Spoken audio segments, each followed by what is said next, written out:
Amongst all living creatures that crawl, swim, or soar across this blue marble we call home, humans are the most skilled hunters. No, it is because we are the ones most enthralled by the thrill of the hunt, that primitive, pulsing rhythm in the blood, that ever-growing thirst to dominate the food chain, can sometimes swell into a power that transcends human comprehension.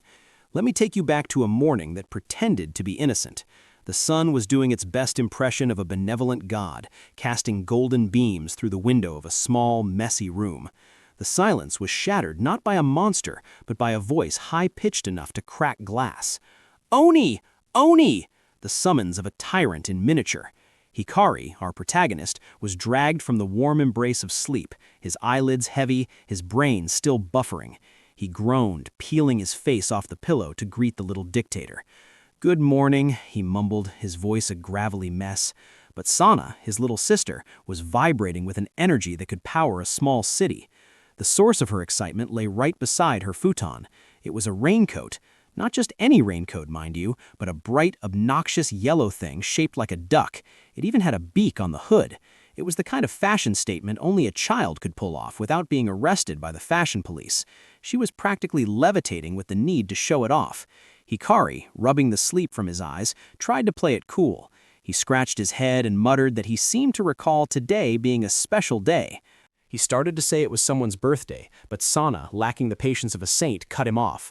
"Birthday!" she screamed, throwing her hands in the air as if summoning a party from the ether.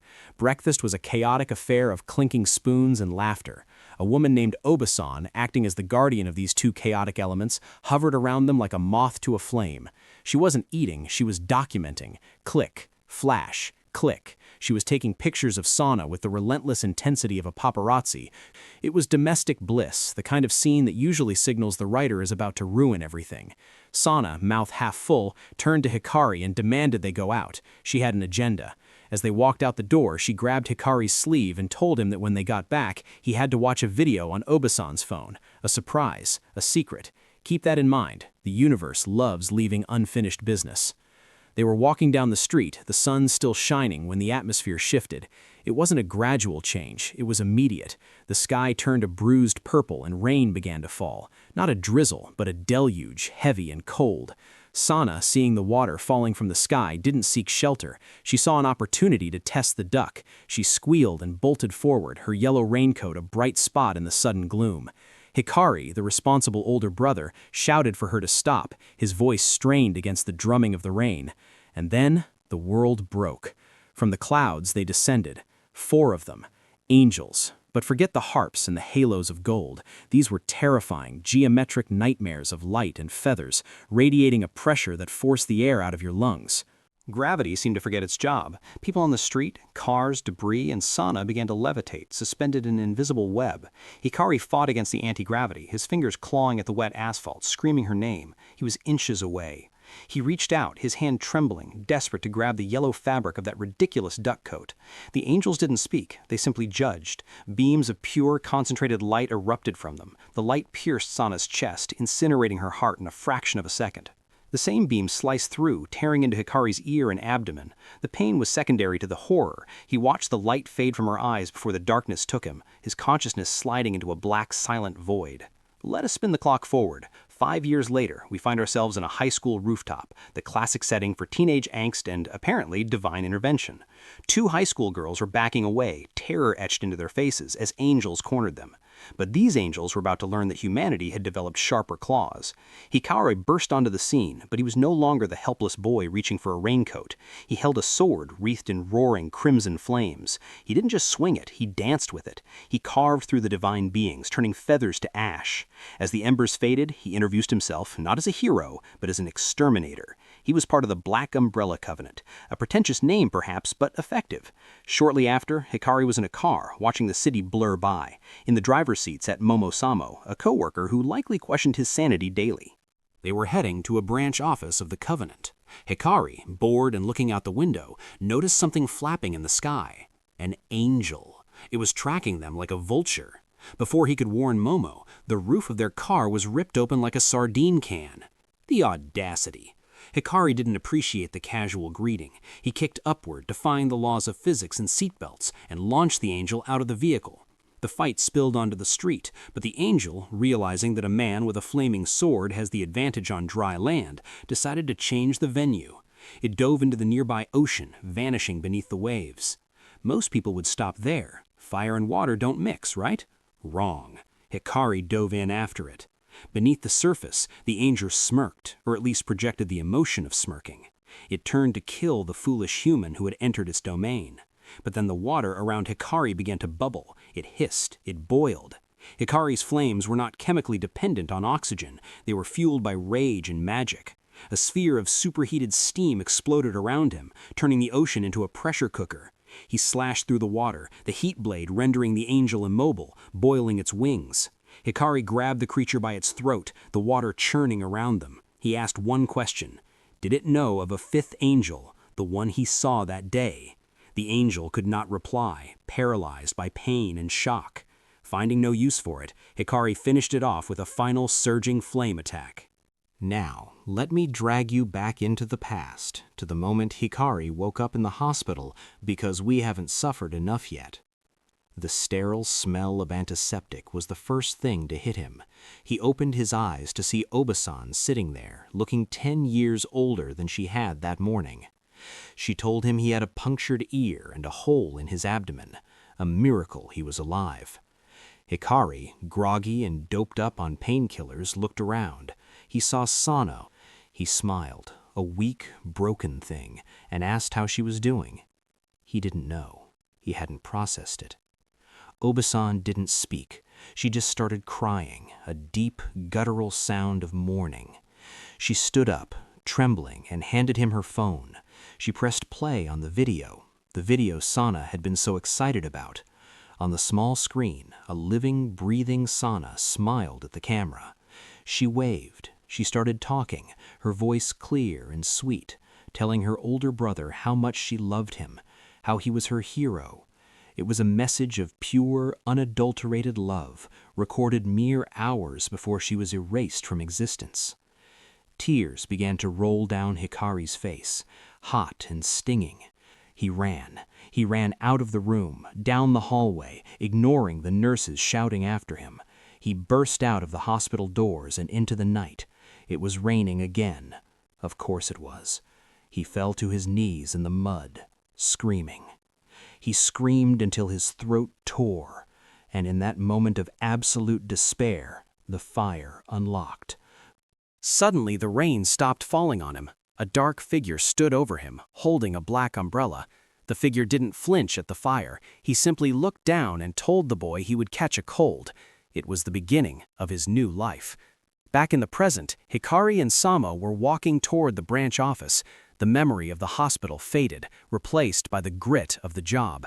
Suddenly, a figure dressed entirely in white intercepted them. No words, just violence.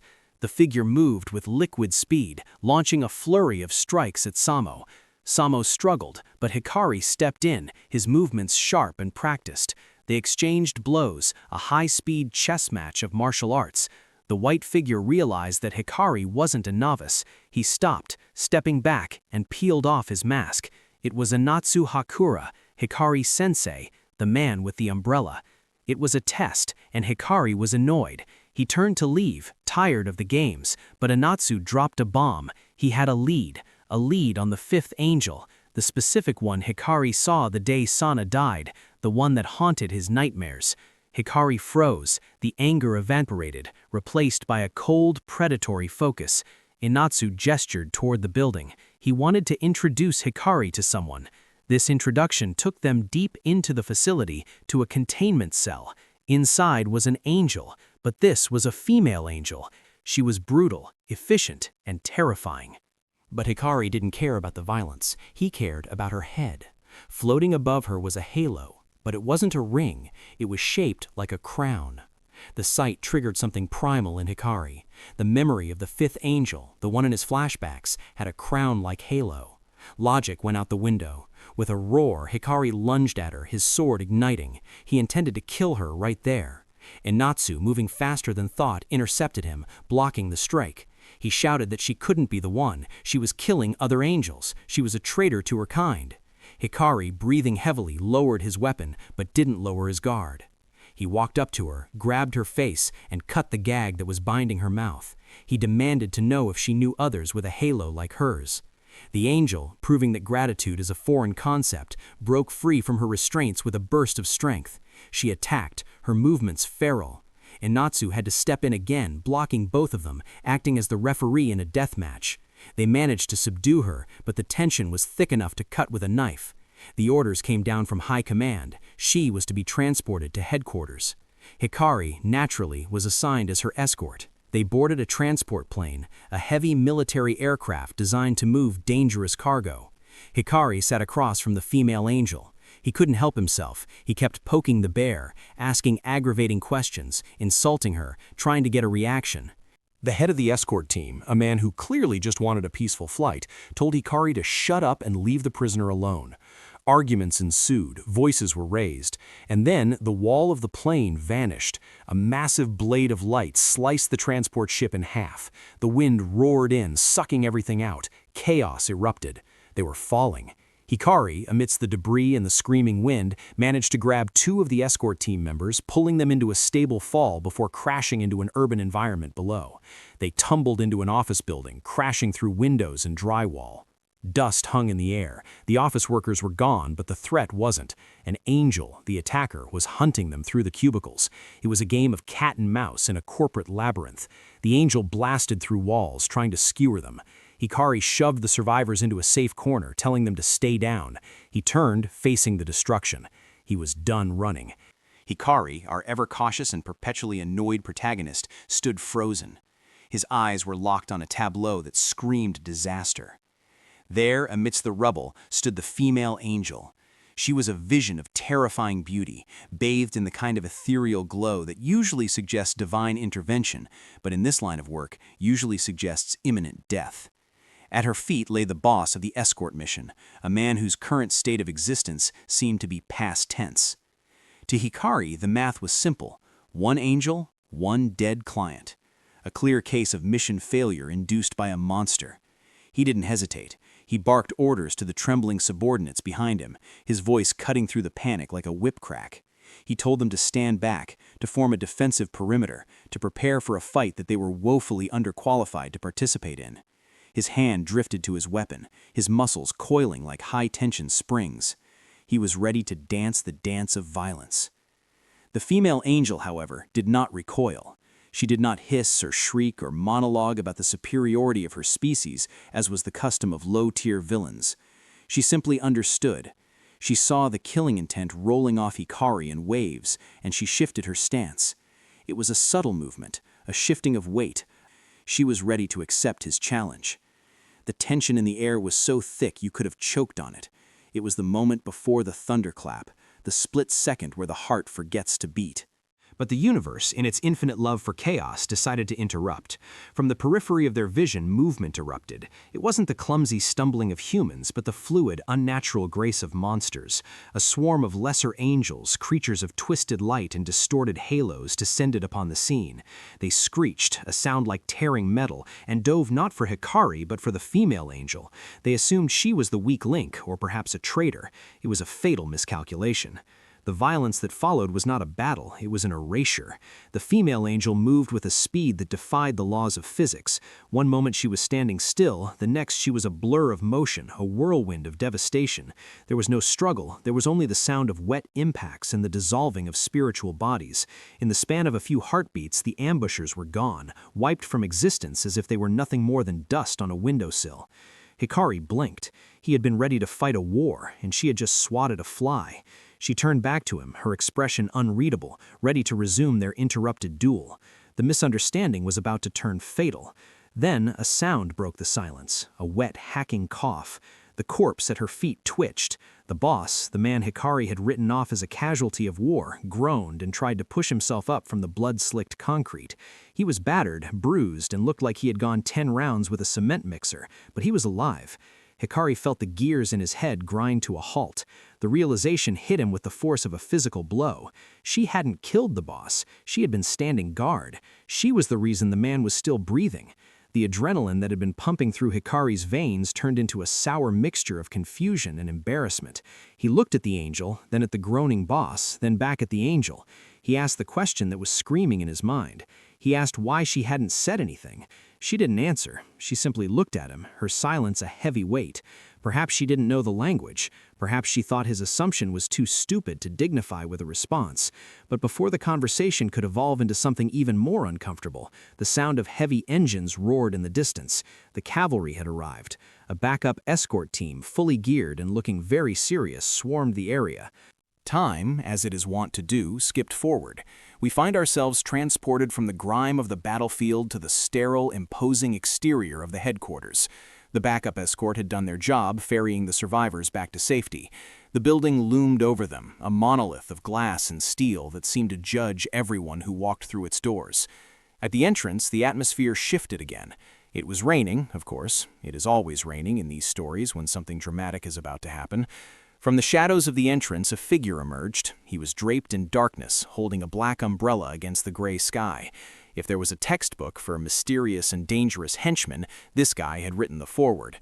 He didn't speak to Hikari. He didn't even acknowledge the existence of the main character. Instead, the backup hunter gestured to the female angel. She was to follow the umbrella man, a different path for a different kind of creature. Hikari watched her go, a strange feeling of unfinished business settling in his gut. But he had his own summons to answer. Hikari followed the escort deep into the bowels of the HQ. They walked through corridors that smelled of floor wax and quiet desperation, passing office drones who looked more lifeless than the corpses Hikari had just left behind. Finally, they reached the office of the director, Hime Ruri. Now, let us take a moment to appreciate Hime Ruri. She was not your average bureaucrat pushing papers behind a desk. She sat in her office like a spider in the center of a very expensive mahogany web. The room was dim, lit by tasteful lamps that cast long shadows. She exuded an aura of authority that made the air feel thin. She began to speak, her voice smooth and practiced, explaining the hierarchy of the organization, the politics of the hunters, the delicate balance of power.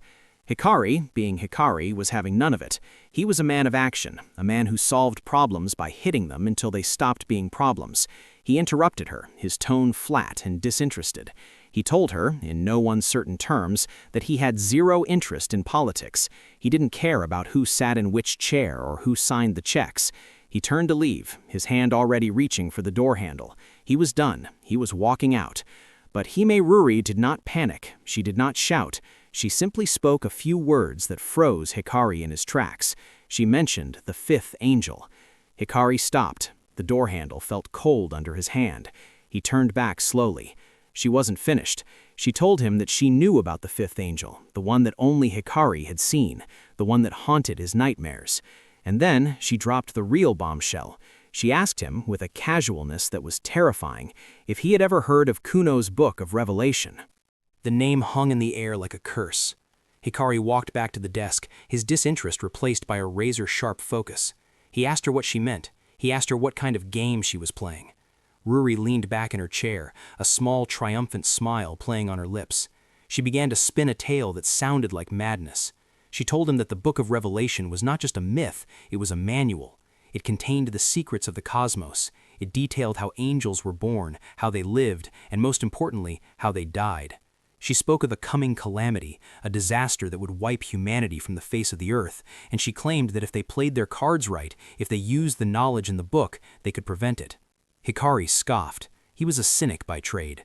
He asked her if she really expected him to believe a fairy tale. He asked her if she based her operations on bedtime stories. In response, Ruri slid a photograph across the desk. It was a grainy image, taken from a distance, but the subject was unmistakable. It was the fifth angel. Hikari's eyes widened. The skepticism vanished, replaced by a cold dread. It was real. She knew.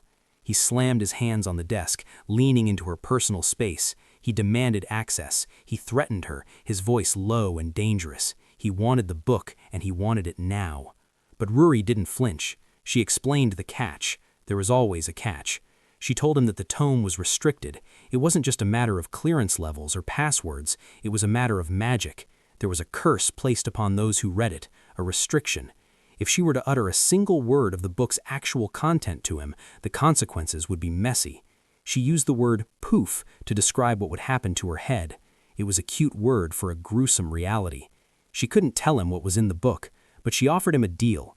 She could pull strings. She could put in a good word with the higher-ups, the shadowy figures who really ran things. She could get him access to the revelation. But in return, he belonged to her. He would follow her orders. He would be her weapon. Hikari gritted his teeth. He hated being controlled. He hated politics. But he needed to know. The hunger for answers was stronger than his pride. He agreed. And so, the first mission under this new regime was issued. He was to head underground into the dark, labyrinthine tunnels of the city's underbelly. He was to meet his new teammate. Ruri had promised him someone capable, someone who could keep up with him. Hikari arrived at the rendezvous point, the damp air clinging to his skin. He expected a veteran hunter, maybe a tank or a sniper. Instead, he saw a flash of light, a display of power that illuminated the dark tunnel. He stepped forward, weapon ready, only to stop dead in his tracks. There, standing in the gloom, looking just as confused as he was the female angel, the one from the escort mission, the one he had almost fought, the one who had saved the boss. Fate, it seemed, had a twisted sense of humor. They didn't exactly hug it out. The scene shifted to the two of them running through the tunnels, the sound of their footsteps echoing off the wet concrete. It was not a harmonious partnership. The female angel, Nanato, as she kept insisting, was shouting. She was loud, brash, and seemed to have absolutely no concept of stealth. She kept yelling, asking where the enemies were, asking where they were going. Hikari, whose patience was already fraying at the seams, snapped. He told her to stop shouting. He told her to use her head for something other than a decoration. He explained, using small words, that they were looking for the last two hunters who had been dispatched before them, the scouting team that had gone silent. He explained that it seemed an angel had taken them captive. None of this seemed to penetrate Nanato's skull. She didn't care about the logistics. She didn't care about the strategy. She just wanted to fight. She shouted back that she had a name, damn it, and her name was Nanato, and he should use it. They were bickering like an old married couple, if the couple was heavily armed and hunting monsters, when movement stopped them. A figure emerged from the shadows ahead. It was a hunter, one of the men they had been looking for. Hikari stepped forward, relief washing over him. He asked where the man's teammate was. He asked for a status report, but the hunter didn't answer. He didn't speak. His eyes were wide, staring at nothing, glazed over with a madness that chilled Hikari to the bone. And then the man started to move, but he wasn't walking. He was dancing. It was a grotesque, jerky dance, like a puppet on strings pulled by a manic child. His limbs flailed in unnatural directions, his joints popping audibly. He floated into the air, defying gravity, spinning and twisting in a display of utter horror. Hikari and Nanato watched, paralyzed by the sheer wrongness of it. And then the man stopped. He hung in the air for a second, his body bloating, expanding rapidly like a balloon being filled with too much air too quickly. His skin stretched, turning translucent, veins bulging like ropes. Poof! He didn't explode in a shower of gore, he just popped. 1 second he was a man, the next he was a cloud of red mist and wet chunks raining down on the concrete floor. In the center of the mess, something small dropped to the floor with a wet splat. Hikari shone his light on it. It was a creature, an insect-like thing, small and twitching, covered in the remains of its host. It chittered, mandibles clicking together. Hikari felt bile rise in his throat. Nanato looked equally disgusted. They both realized the truth at the same moment. This wasn't just murder, this was infestation. This was the work of a specific kind of angel, a puppeteer. They didn't need to exchange words this time. They ran. They sprinted down the tunnel, following the trail of dark energy. The image of the popping man burned into their retinas. They burst into a larger chamber, a cavernous space beneath the city. And there they saw it. Floating in the air, suspended by invisible threads of mana, were the other kidnapped people. They hung limp, unconscious, waiting for their turn to dance, and below them, reveling in their fear, was the angel. It was a nightmare of chitin and wings, a creature that looked like it had crawled out of the deepest, darkest pit of hell. Hikari tightened his grip on his weapon. Nanato flared her energy, her face set in a grim snarl. The bickering was over. The politics were forgotten. The book, the director, the umbrella man, none of it mattered right now. There was only the hunter, the prey, and the desperate need to stop anyone else from popping like a balloon. The real work was about to begin. Hikari and his newfound, unwanted partner, Nanato, were staring down the angel who had been pulling the strings. This creature, a being of twisted divinity floating with an air of unearned superiority, looked down at them with a smile that was all teeth and zero warmth. It opened its mouth, and the first word that dripped out was princess. It called Nanato princess. It invited her to come and enjoy the show. Now, a seasoned duo would have exchanged a knowing look, performed a cool fist bump, and executed a pincer maneuver. Hikari and Nanato did not do that. Instead, they charged, simultaneously. Ideally, this would be a wave of destruction. Practically, it was a comedy of errors. Nanato zigged when Hikari zagged. Hikari swung his weapon in a wide arc just as Nanato tried to dash through that exact space. They collided, stumbled, and nearly decapitated each other in a display of incompetence that was honestly impressive in its sheer lack of coordination. It raised a hand, bored by the lack of challenge, and unleashed a wave of kinetic force. It wasn't a killing blow, it was a separation tactic. The shockwave hit them like a physical wall, blasting them apart. Nanato was flung into the darkness to the left, tumbling into a swarm of waiting minions. Hikari was launched to the right, crashing through a decaying brick wall and tumbling onto a set of rusted, abandoned subway tracks. Let us focus on Hikari first, mostly because he landed on his feet, which is infinitely more dignified than face-planting. The angel floated through the hole in the wall, looking smug. It thought it had separated the threats to deal with them piecemeal, but Hikari was not trapped. He was exactly where he wanted to be, alone, without a clumsy teammate to worry about. Hikari did not waste time with banter. He moved with the sudden, violent acceleration of a bullet train. He closed the distance before the angel could finish its villainous chuckle. His attack wasn't elegant. It was a brutal, kinetic impact that sent the celestial being flying backward. The angel crashed into the far wall of the subway tunnel, denting the concrete and cracking the tiles. He wasn't there to kill, not yet. He had questions. He pinned the creature against the wall, the tip of his blade hovering an inch from its eye. He asked the question that had been burning a hole in his gut since the beginning of this mess. He asked why they were targeting Nanato. Was she not one of them, a creature of wings and halos? The angel, despite having a sword in its face, laughed. It was a wet, gurgling sound. It explained that they had no interest in her personally. She was just a vessel, a catalyst. Hikari narrowed his eyes. He pressed harder. He asked about the one who killed Sana. He needed a name. He needed a target. The angel grinned, blood leaking from its lips. It told him that he was asking the wrong person. It told him that if he wanted to know about the monsters of high lineage, he should ask the girl he was fighting alongside. It dropped the bombshell with casual malice. It revealed that Nanato was not just a random anomaly. She was the daughter of the fifth angel. The words hung in the silence of the tunnel, heavy and suffocating. The fifth angel, a calamity-class entity, and the girl tripping over her own feet in the other room was its spawn. Hikari felt a cold pit open in his stomach, but he didn't have time to process the betrayal.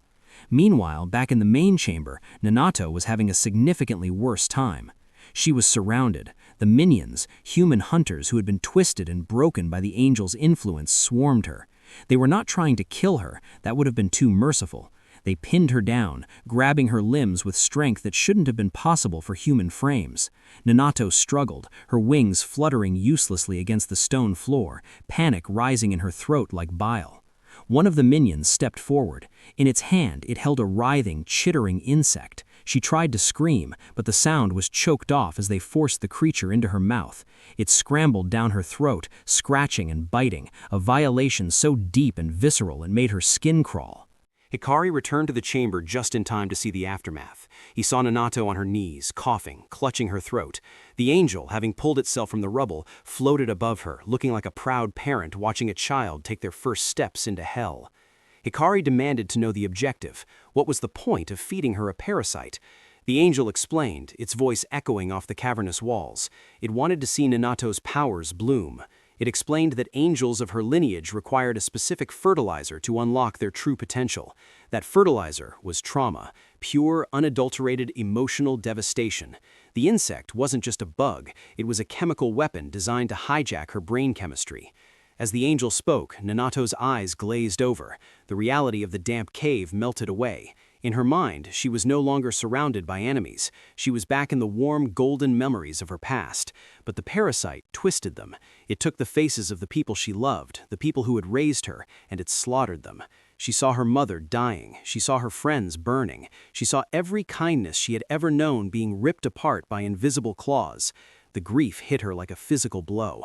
She screamed, a sound of pure heartbreak that tore at the vocal cords.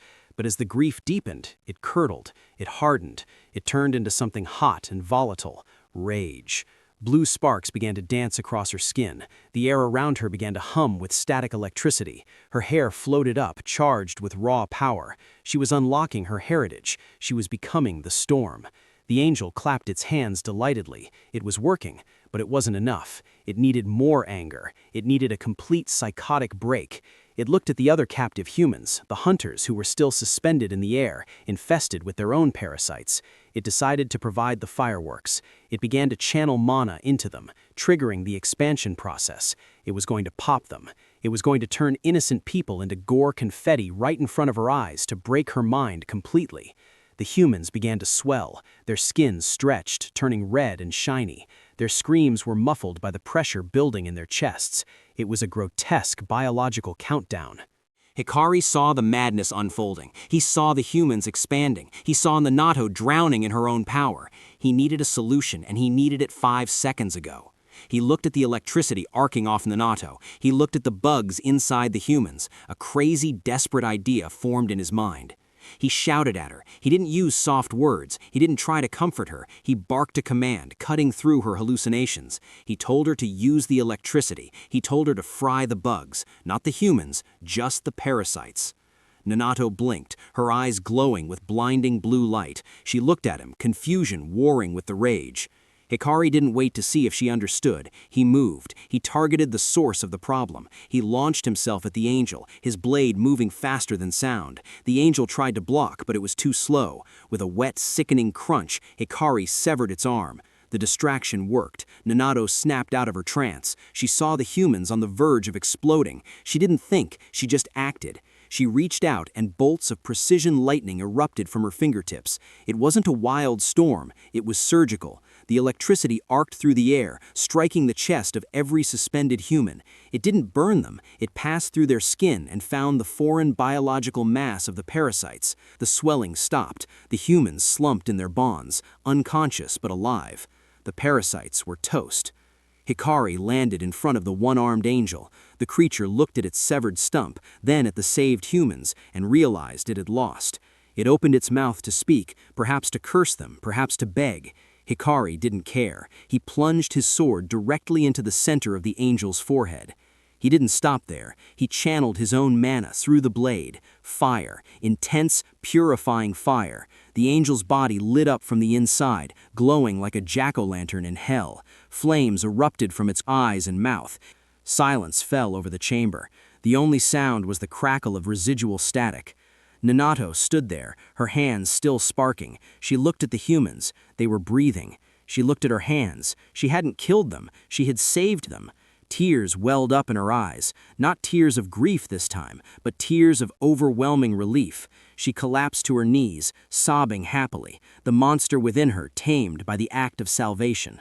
5 hours later, the atmosphere was decidedly less epic and significantly more bureaucratic. Meanwhile, in the recovery ward, Nanato was resting, or at least she was trying to. The door to her room burst open and Peace died a loud death. A group of men in suits wearing the insignia of the Hunter Association stormed in. These were the desk jockeys, the people who made rules about things they didn't understand.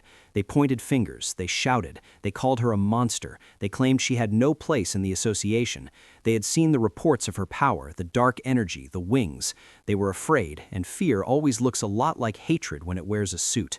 Nanato shrank back against her pillows. The confidence she had gained in the tunnel evaporated. Then Hikari walked in. He didn't knock. He leaned against the doorframe, looking bored and dangerous. He told them to shut up. The room went quiet. Hikari walked over to the bed, standing between Nanato and the mob. He looked at the officials with utter contempt. He told them that while they were pushing papers, this girl was frying parasites and saving lives. He told them she was a hero, regardless of what DNA she carried or what feathers she had. He cleared her name with the sheer weight of his testimony.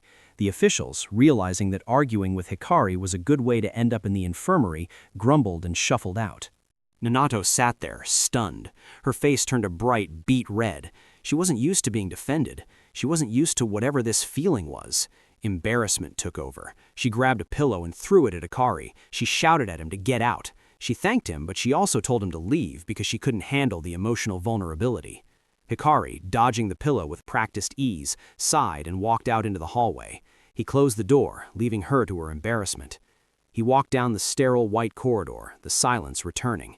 His mind drifted back to the tunnel, to the words of the dying angel. She is the fifth angel's daughter. He stopped. The information gnawed at him. He couldn't just ignore it. He needed to ask her. He needed to know if she knew. He turned around, his hand reaching for the door handle to go back into her room. He pushed the door open. The room was no longer a safe haven. The window was shattered, glass littering the floor. And there, flanking Nanato's bed, were two figures. They were angels, but they were unlike the ones he had fought before. Okay, real talk for a second.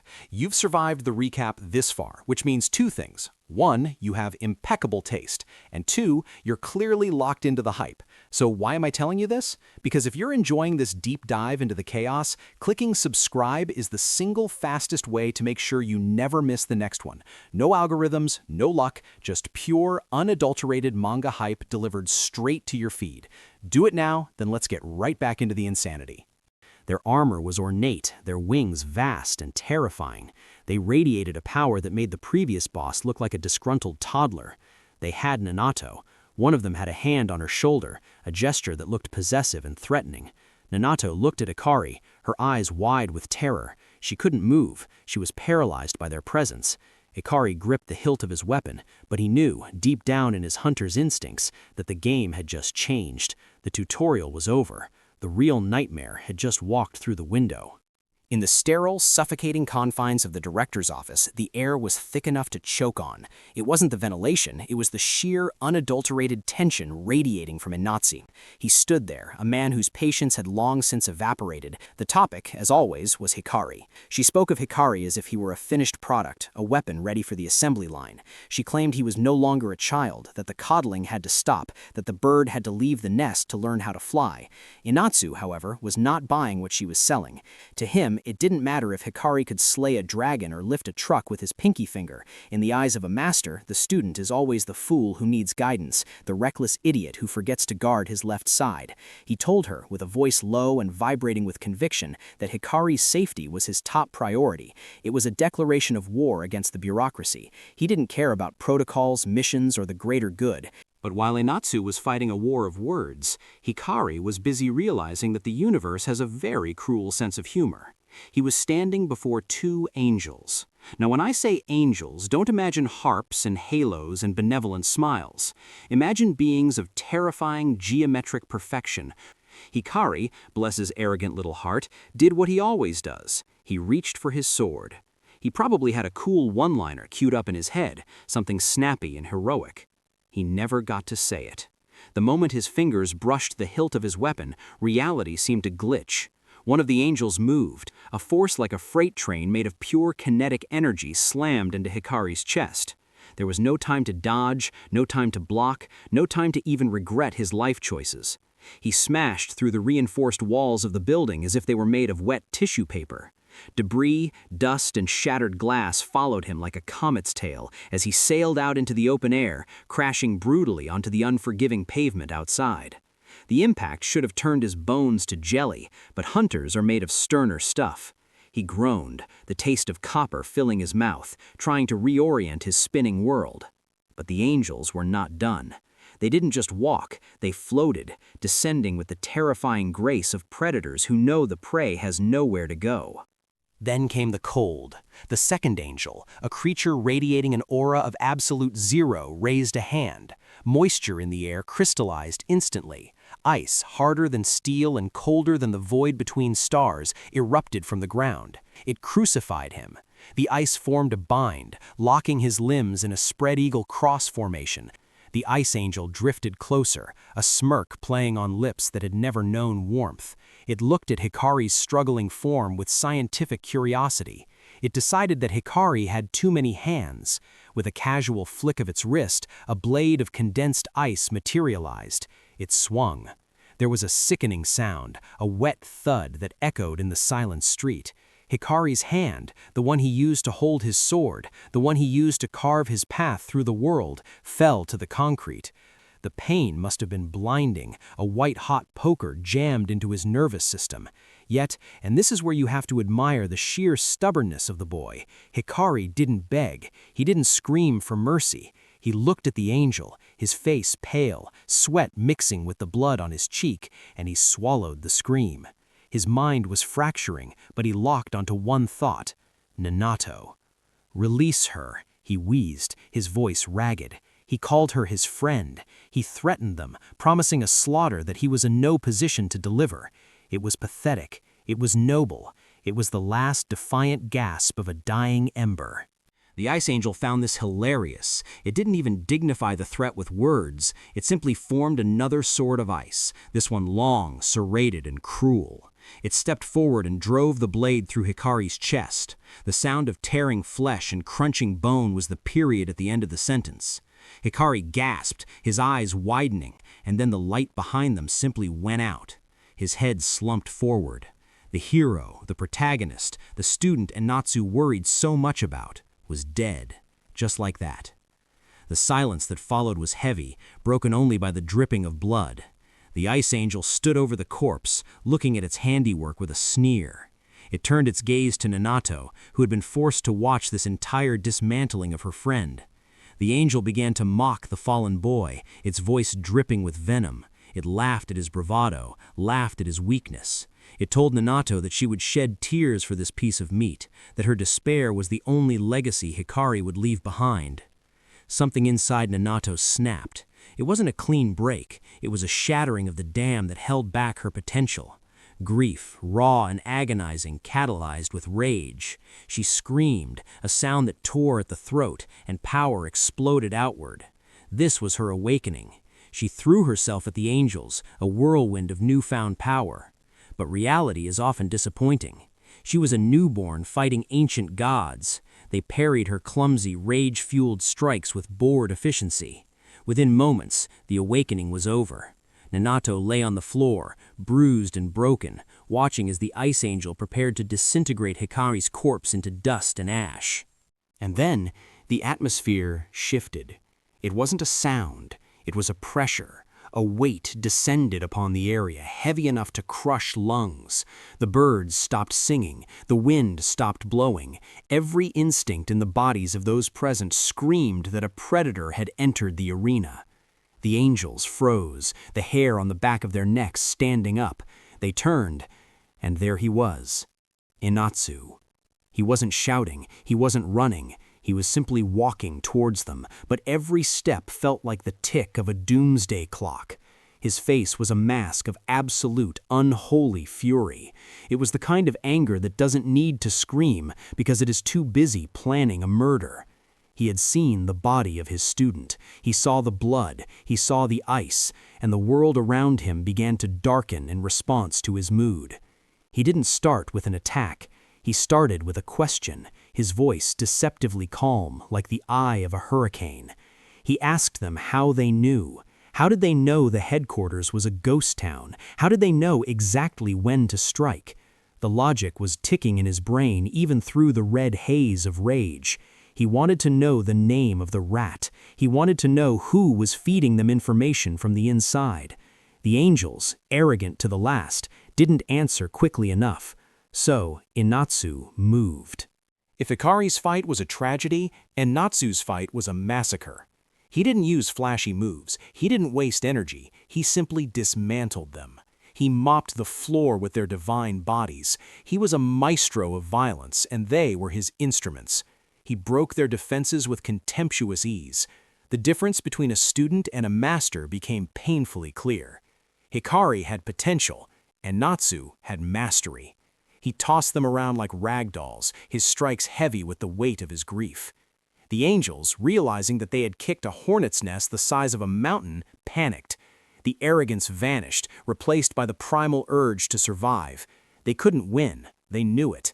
They exchanged a look, the universal signal for retreat. But villains never just run, they need leverage. They looked at Nanato, lying helpless on the ground. If they could snatch her, use her as a shield, maybe they could escape this monster. They moved to grab her. It was a fatal miscalculation. You do not touch the student while the master is watching. One of the angels reached out. There was a blur of motion, too fast for the eye to track.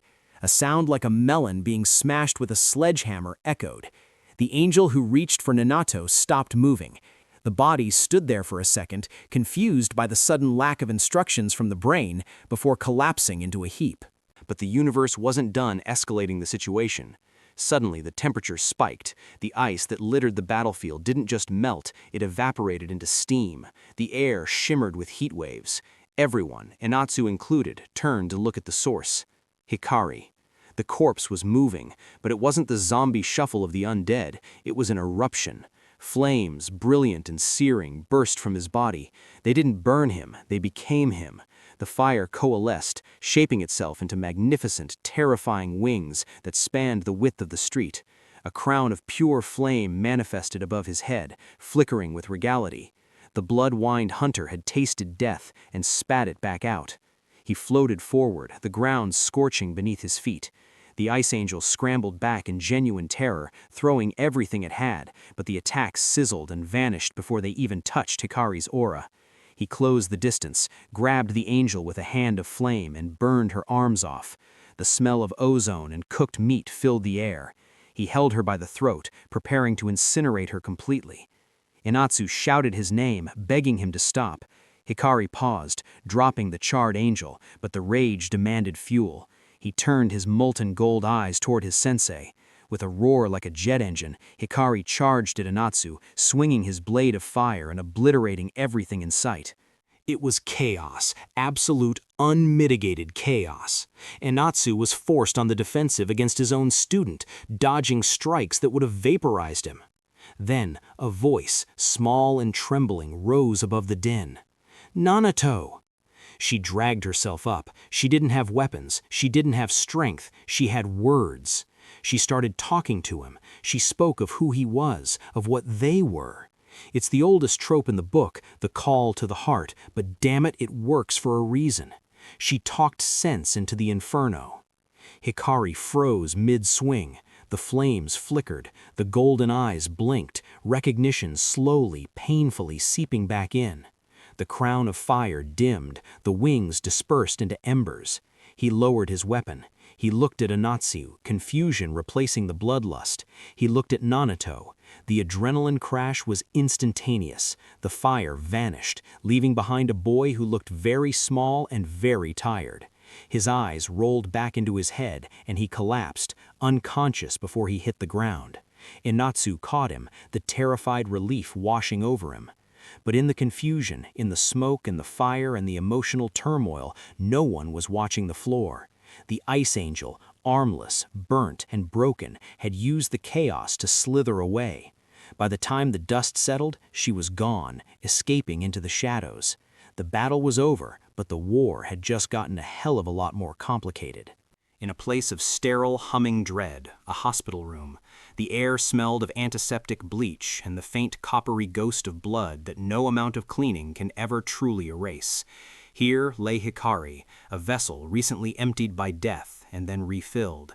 He was a statue carved from pale sheets, his chest rising and falling with a mechanical rhythm.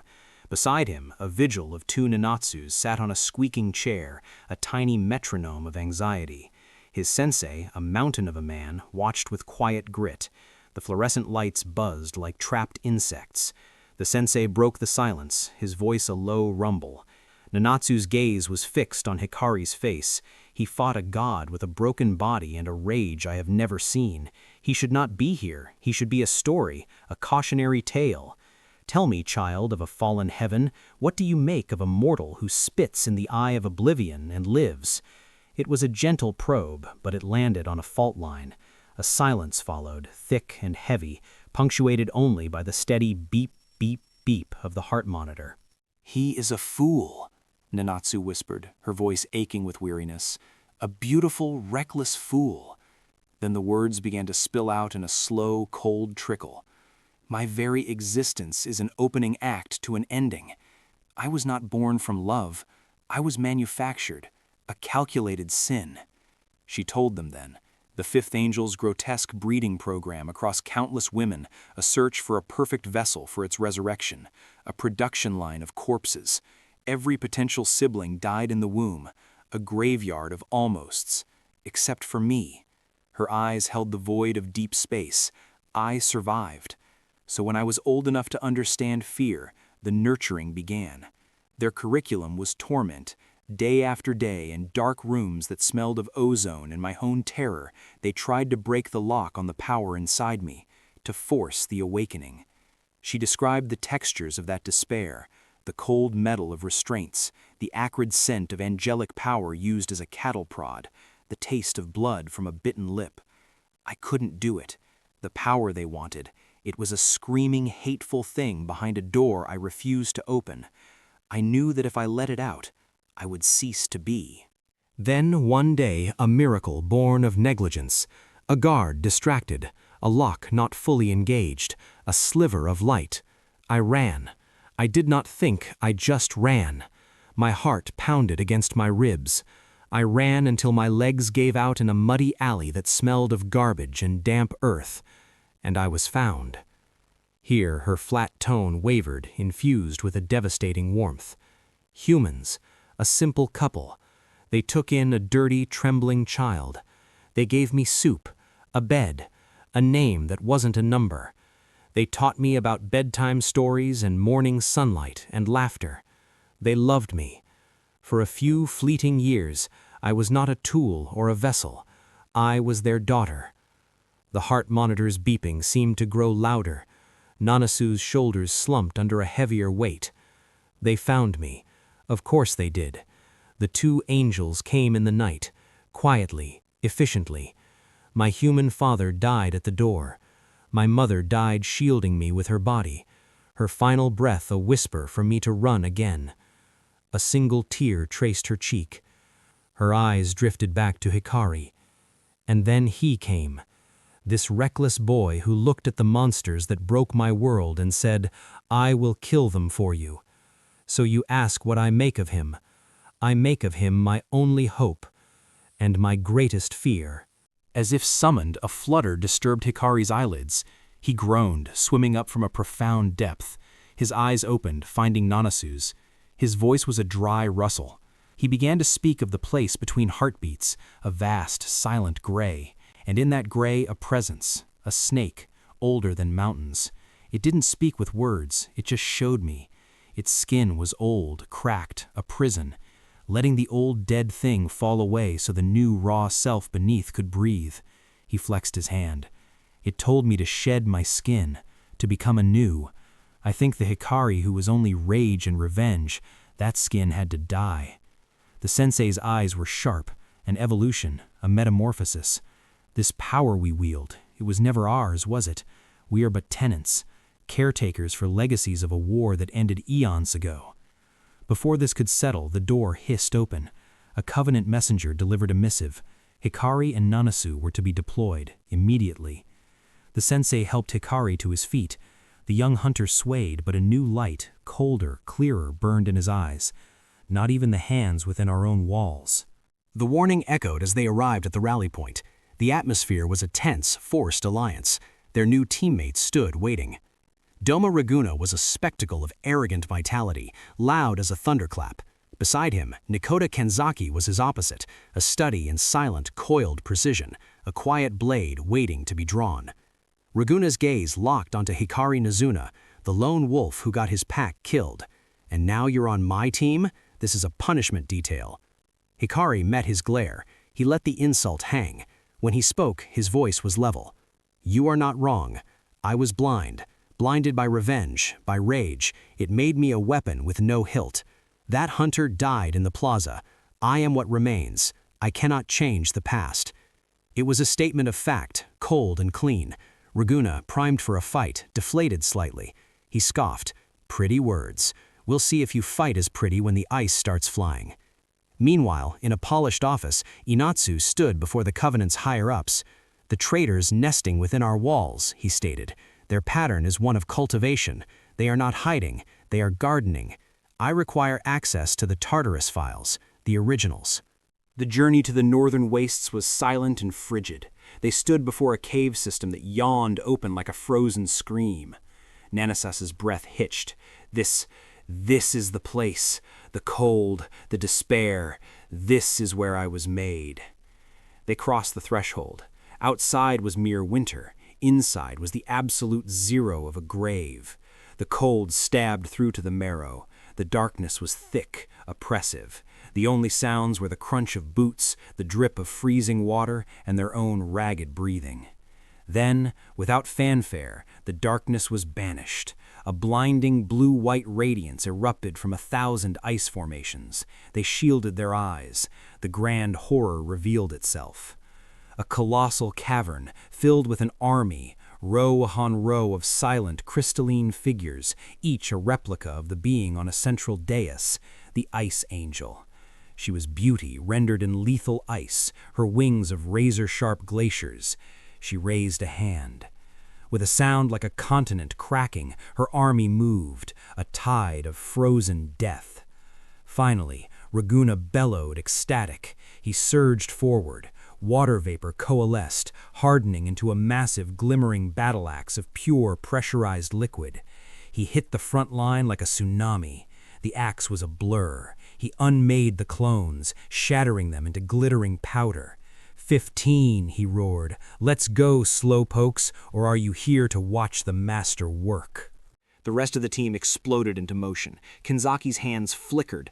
Dozens of humming steel wires lashed out, sectioning clones at the knees, their top halves crashing down. She was a spider in a web of dismemberment. Hikari fought fluidly, a dancer between crushing blows and slicing wires. His movements were economical, each strike a pinpoint burst. He wasn't counting kills, he was studying the flow. "Not keeping score, pretty boy?" Raguna taunted. "I wasn't counting," Hikari replied calmly. "I'm looking for the conductor of this frozen orchestra." The words were barely out when the music changed. The Ice Angel moved. She became a streaking comet of frost, targeting Raguna. Her spear, a lance of absolute zero, thrust forward. Raguna's eyes widened. He parried. The spear touched his water axe. In the same motion, the angel pivoted. She raised a hand. From the ceiling, a dozen jagged stalactites of ice the size of tree trunks broke free, screaming down towards Hikari. Time-dilated Hikari saw each projectile. His new power hummed. He moved into the storm. A twist, a duck, a palm strike. He was a needle threading through a descending avalanche. He launched himself at the angel. The space around them became a blender of force and frost. They exchanged blows that sounded like glaciers calving. He saw an opening. He poured every ounce of evolved strength into a single shining fist, striking the space before her core. The impact released a silent, expanding ring of golden energy. Her perfect form flickered. A hairline fracture appeared across her cheek. She was disrupted. Hikari noticed the shattering of clones had ceased. He and Raguna were alone in a field of ice shards. His eyes darted to the left flank. Kenzaki and Nanatsu were gone, vanished, no sign of struggle. Before that icy dread could solidify, the air 10 feet away rippled, a distortion like a patch of cold so intense it warped reality. From it, 2 figures stepped forth casually. The director of the Covenant brushed dust from her coat. Beside her, her girlfriend offered an enigmatic smile. "Well," the director said, her voice sweet and cutting as a razor, her gaze sweeping over the battered hunters and the silent angel. "It appears we have arrived just in time for the main event. Do try not to die, boys. The paperwork would be simply dreadful."